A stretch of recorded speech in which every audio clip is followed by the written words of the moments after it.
Ils avaient déjà un surnom. Ils ont désormais une tradition. Un clapping de fin pour la team Yavbou après chaque victoire. À commencer par celle d'hier, face aux Américains.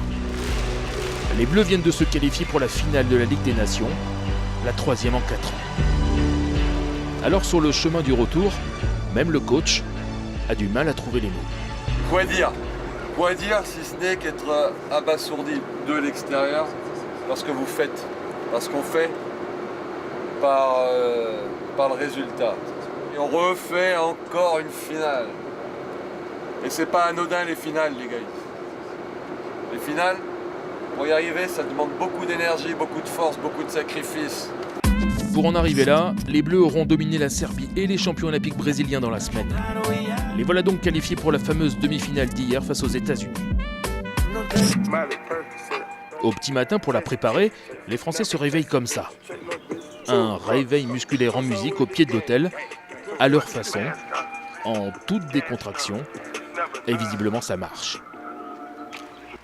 3 heures plus tard, face à l'un des favoris, la France va faire vibrer puis trembler son public. 2 premiers sets remportés par les Bleus, puis les 2 suivants perdus face aux Américains. Tout va donc se jouer au tie-break.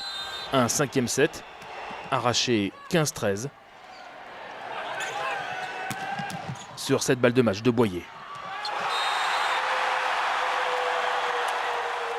C'est top, franchement, c'était notre objectif. Voilà, moi, tu me disais il y a un mois, voilà, on va être en finale devant notre public, donc moi je signais direct. Bien compris que tu vas faire travailler. Le mec, il arrive pas à passer. Pour le titre, Ngapet et les Bleus retrouveront la Russie ce soir. Pour la première fois dans l'histoire du volley, la France va jouer une finale internationale à domicile. Et cela se passera ici au stade Pierre-Mauroy, devant près de 10 000 personnes.